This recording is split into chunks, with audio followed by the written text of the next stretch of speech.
Jasprit બુમરાહે boxing day ટેસ્ટમાં ભારત માટે રવિવારે પુનરાગમન કર્યું છે. તો ચોથા દિવસે 4 વિકેટ લઈને ઓસ્ટ્રેલિયાએ બેકફૂટ પર લાવી દીધું છે.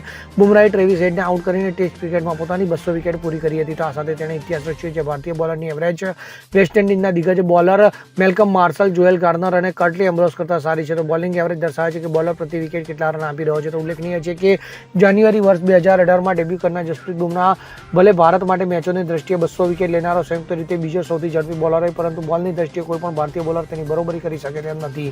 તે સૌથી ઓછા બોલમાં 200 વિકેટ લેનારો ભારતીય બોલર છે. બુમરાહે 20થી ઓછી એવરેજ સાથેની તેની 200મી ટેસ્ટ વિકેટમાં 8,484માં બોલ ઉપર લીધી હતી. તો મોહમ્મદ શમીએ 9,896માં બોલ પર 200મી વિકેટ લીધી હતી. Bureau report, CN24 news. હવે જુઓ દેશ દુનિયાની તમામ ખબરો તમારી આંગળીના ટેરવે. ઉઠાવો મોબાઈલ અને Google Play Store પરથી ડાઉનલોડ કરો અમારી CN24 ન્યૂઝ મોબાઈલ એપ.